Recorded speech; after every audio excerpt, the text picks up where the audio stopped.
7월 1일 선목교회 큐티 방송입니다. 안녕하세요 성도 여러분. 벌써 한 해의 절반이 흘러가고 후반기가 시작되었습니다. 올해가 시작되며 세우신 묵상의 계획과 다짐은 잘 지켜내고 계십니까? 후반기를 시작하며 사도행전을 새롭게 묵상하게 되었는데요. 사도행전은 성령 행전으로도 불리는 아주 역동적인 하나님의 복음 전파의 역사가 담긴 신약의 역사서이죠. 큐티인 18페이지의 사도행전 묵상 가이드를 꼭 읽으시고 배경을 살피신 다음 사도행전을 묵상해 가시면 많은 도움을 얻으실 수 있을 것입니다. 사도행전의 묵상을 통해 하나님의 일하심을 바라보시고 깊은 묵상 가운데 그 일하심의 역사가 나의 삶에 나타나며 복음 전파자의 사명을 다시 다짐하는 은혜의 기간이 되어지기를 바랍니다. 기도로 시작하겠습니다. 고마우신 하나님, 오늘부터 사도행전을 묵상하게 하시니 감사합니다. 새롭게 시작하는 사도행전을 통해서 하나님의 일하심을 바라보게 하시고 성령의 능력을 힘입기를 사모하며 복음의 전달자로서의 소망과 비전을 갖도록 도와주시옵소서. 오늘도 묵상 가운데 함께하여 주실 줄 믿사오며 예수님의 이름으로 기도합니다. 아멘. 오늘 묵상할 말씀은 사도행전 1장 1절로 14절입니다. 데오빌러여, 내가 먼저 쓴 글에는 무릇 예수께서 행하시며 가르치시기를 시작하신부터 그가 택하신 사도들에게 성령으로 명하시고 승천하신 날까지의 일을 기록하였노라. 그가 고난받으신 후에 또한 그들에게 확실한 많은 증거로 친히 살아계심을 나타내사 40일 동안 그들에게 보이시며 하나님 나라의 일을 말씀하시니라. 사도와 함께 모이사 그들에게 분부하여 이르시되 예루살렘을 떠나지 말고 내게서 들은 바 아버지께서 약속하신 것을 기다리라.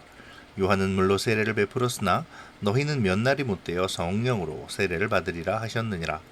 그들이 모였을 때에 예수께 여쭈어 이르되 주께서 이스라엘 나라를 회복하심이 이때이니까 하니 이르시되 때와 시기는 아버지께서 자기의 권한에 두셨으니 너희가 알 바 아니요 오직 성령이 너희에게 임하시면 너희가 권능을 받고 예루살렘과 온 유대와 사마리아와 땅 끝까지 이르러 내 증인이 되리라 하시니라.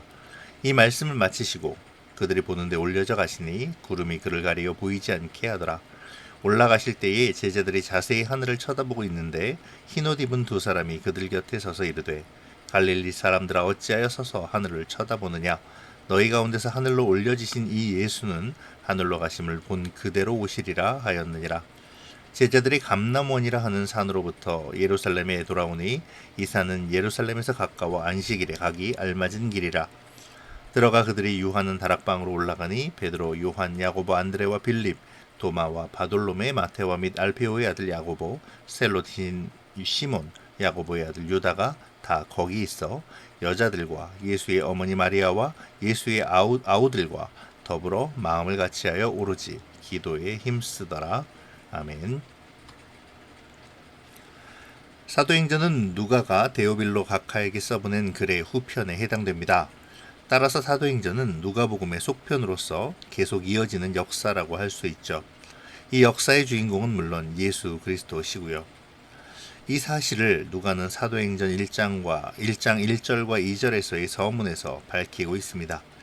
데오빌러여, 내가 먼저 쓴 글에는 무릇 예수의 행하시며 가르치시기를 시작하신부터 그의 택하신 사도들에게 성령으로 명하시고 승천하신 날까지의 일을 기록하였노라. 이 말은 전편인 누가복음에서는 예수님의 공사역의 시작부터 승천까지의 일을 기록하였다는 말이죠. 그렇다면 후편, 곧 사도행전에서는 예수님께서 승천 후에 행하신 일들을 기록한 것이라는 의미로 생각할 수 있습니다. 이어서 누가는 예수님께서 부활하신 후에 40일 동안 사도들에게 자신의 사심을 나타내시며 가르치심을 말하는데요. 여기서의 중심은 부활의 확실성이죠. 예수님은 자신의 살아계심을 많은 확실한 증거로 보여주십니다. 40일 동안 제자들의 눈에 보이시며 또한 하나님 나라에 관한 것들을 말씀하시죠. 그 말씀은 예수님께서 지금까지 가르치신 모든 것들에 대한 총복습이자 총정리입니다. 이로써 사도들은 오순절 이후에 복음을 전할 만반의 준비를 갖추게 되죠. 이렇듯 복음을 전하는 데는 많은 노력과 훈련이 필요합니다.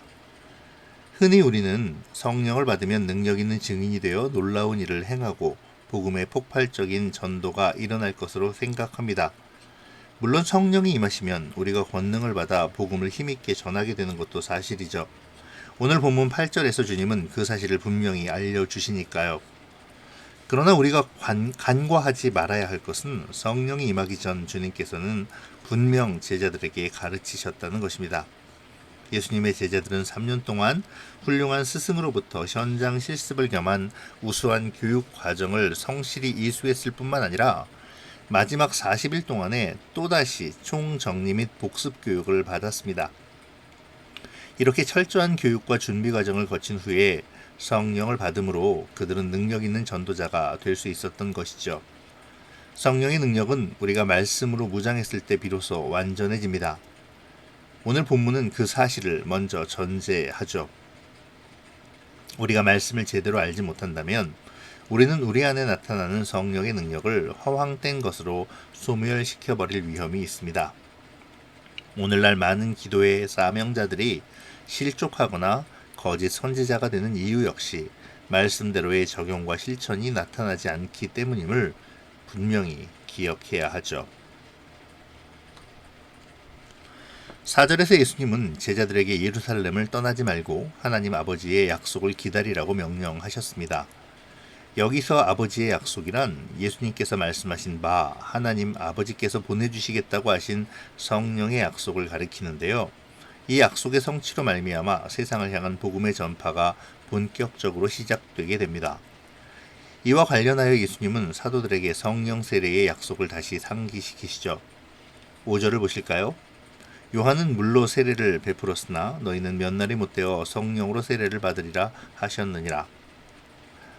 5절에서 예수님은 요한의 세례와 성령 세례를 구분하시죠. 그리고 이것은 전에 요한이 말한 바이기도 합니다. 이 말씀의 의미는 요한이 베푼 세례의 실체적인 내용이 실현될 날이 임박했다는 것을 말해주는 것이죠. 그러나 예수님의 제자들은 아직도 세상적인 일에 매여 있습니다. 그들의 주된 관심은 로마의 압제하에 있는 이스라엘 국가가 언제 해방되며 언제 주위 나라들을 굴복시킬 것인가 하는 것이죠. 그래서 예수님께 묻습니다. 주께서 이스라엘 나라를 회복하심이 이때니까? 예수님은 하나님의 나라의 일을 말씀하셨지만 그들은 아직도 이스라엘 나라에 더 관심이 많았습니다. 우리는 어떠합니까? 우리는 하나님의 나라에 관심을 가지고 있습니까? 아니면 육적인 세상 나라에 더 관심을 두고 거기에 얽매여 있지는 않는지요? 예수님의 제자들도 3년간의 충분한 교육과 마지막 40일 동안의 재교육에도 불구하고 마지막 순간까지 육적인 문제에서 벗어나지 못하고 있으니까 우리가 세상에 잠시 관심을 두는 것이 괜찮은 걸로 착각하고 있지는 않습니까? 오늘 말씀 속에서 우리를 돌아보아야 하겠습니다. 이에 대해 예수님께서는 때와 기한은 아버지께서 자기의 권한에 두셨으니 너희는 알 바가 아니요 오직 성령이 너희에게 임하시면 너희가 권능을 받고 예루살렘과 온 유대와 사마리아와 땅끝까지 이르러 내 증인이 되리라 라고 말씀하시죠. 주님은 하나님의 절대 주권의 영역을 말씀하시므로 제자들로 하여금 세상의 가치관 안에 하나님과 신앙을 끌어들이려 하지 말고 오직 너희는 하나님의 맡겨진 일에 충성을 다하라고 말씀하십니다.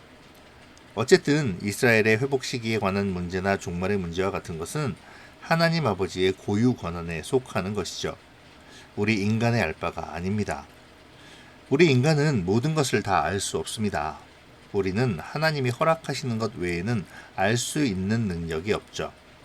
설사 안다 한들 우리의 능력으로 그 모든 것을 해결할 수 없습니다. 오히려 그것으로 시험에 빠지고 하나님을 떠나게 될지도 모르죠. 하지만 우리는 종종 하나님의 영역을 궁금해하고 들여다보기를 원합니다. 마치 태초에 선악과를 범하며 하나님처럼 되고자 했던 것처럼 말이죠. 그러나 우리는 그 호기심의 결말을 알고 있습니다. 그 호기심의 동기가 무엇인지도 알고 있죠. 그러므로 우리는 하나님의 영역을 인정해야 합니다. 하나님의 주권을 인정해야 하죠. 하나님처럼 되고자 하는 교만은 때로 우리에게 호기심과 궁금증이라는 것으로 포장되어 하나님의 영역을 침범하도록 합니다. 그것을 기억해야 하지요. 그래서 예수님은 때와 기한 대신에 제자들이 해야 할 사명, 곧 예수님의 증인이 되는 일을 말씀하십니다. 이를 위해 제자들은 성령의 능력을 받아야만 하죠. 예수님께서 약속하신 성령을 받아야 하는 것입니다. 예수님이 말씀하신 예루살렘과 온 유대와 사마리아와 땅끝까지라는 말씀은 사도행전의 전체 구조를 나타내는 말이기도 합니다. 사도행전은 성령으로 말미암아 예수 그리스도의 복음이 예루살렘과 온 유다와 사마리아 그리고 땅끝까지 전파되는 과정의 기록인 것입니다. 자, 이제 예수님의 승천의 때가 되었습니다. 예수님은 제자들이 보는 가운데 구름 속으로 가리워져 올려지시죠. 여기서 성경은 예수님이 올라가셨다라고 표현하지 않고 올려져 가신다라고 표현합니다. 이것은 예수님께서 다른 어떤 힘에 의해 위로 끌려 올려가셨음을 의미합니다. 결국 하나님께서 예수님을 자신이 계신 곳으로 불러 올리신 것이죠. 예수님은 피조 세계에서 하나님 아버지가 계신 곳으로 가신 것입니다. 제자들은 이것을 목도하죠. 그리고 예수님이 안 보이시는 순간에도 하늘을 보고 있습니다. 자세히 말입니다. 그런 제자들을 향해 천사가 말하죠. 어찌 하늘을 쳐다보느냐고 말입니다. 이것은 제자들에 대한 경계요 깨우침이죠. 제자들은 예수님의 승천의 기적을 목도하고 있습니다. 구름에 가려진 예수님을 발견하려 노력하고 있죠. 그러나 그들이 지금 눈을 돌려야 할 곳은 예수님을 가린 구름이 아닙니다. 예수님께서 지시하신 곳, 성령의 임재를 기다려야 할 그곳이죠. 더 나아가 자신들이 복음을 전해야 할 바로 그곳입니다. 여기서 한 번 더 우리를 돌아볼까요? 우리는 우리의 해야 할 사명이 무엇인지를 생각해야 합니다. 인간적인 호기심이나 기적과 같은 것만을 생각하며 시간을 소비해서는 안 되죠. 내가 시선을 두고 있는 것이 무엇인지를 생각해 봅시다. 나는 주님을 바라보고 있습니까? 혹시 나는 주님께서 일으키실 기적에만 시선을 맞추고 있지 않습니까? 나는 주님의 뜻에 나의 생각을 맞추고 있나요? 아니면 주님의 이름으로 세상에서 얻을 나의 유익에 초점을 맞추고 있나요? 나의 복음의 사명은 무엇이며 어디입니까? 나는 그곳에 나의 온 시선과 생각을 맞추고 하나님의 도우심을 구하고 있는지요? 또 하나 중요한 사실이 있습니다. 예수님께서는 하늘로 가심을 본 그대로 다시 오실 것이라는 사실이죠. 예수님은 하늘로부터 구름을 타고 사람들이 보는 가운데 다시 오실 것입니다. 따라서 지상에 어느 한 구석에서 비밀리에 온 사람이 재림 예수가 될 수는 없는 것이죠. 우리가 이단을 보며 코웃음을 칠 수 있는 가장 확실한 근거입니다. 이제 제자들은 예루살렘으로 돌아와 그들이 머물던 다락방으로 올라갑니다. 여기에 11사도와 예수님의 어머니와 동생들 그리고 그 외에 꽤 많은 수가 있죠. 내일 묵상할 본문이지만 15절에서는 당시에 모인 인원이 120명이라고 기록합니다. 아마도 지금 모여있는 다락방은 우리가 생각하는 조그만 다락방이 아닐 것입니다. 이 다락방은 위층에 있는 큰 방이죠. 유대인들이 손님을 맞고 연회를 베풀기 위해 만들어 놓은 방입니다. 여기서 그들은 마음을 같이하여 기도에 힘씁니다. 이들의 기도는 곧 있을 오순절 성령 강림을 준비하는 것이죠. 우리는 여기서 이들의 기도 때문에 오순절 날에 성령이 오셨다고 생각해서는 안 되지만 성령의 임재를 위해 기도를 해야 함을 알 수 있습니다. 우리가 아무리 힘써 기도하고 있을지라도 오순절 날에 보내주시기로 예정된 성령 강림을 주님께서 보내시지 않는다면 우리는 성령을 받을 수 없을 것입니다. 오순절 성령 강림은 구약시대 때부터 예언되고 약속되어 오던 하나님의 구속사역의 일부이고 하나님의 미리 정하신 뜻에 따라 이루어진 것이죠. 그러나 이러한 하나님의 일에 사람들이 사용되었으며 그들의 기도가 중요한 요소였음은 부정할 수 없습니다. 하나님께서는 기도를 통해 하나님의 목적을 이루어 가시니까요.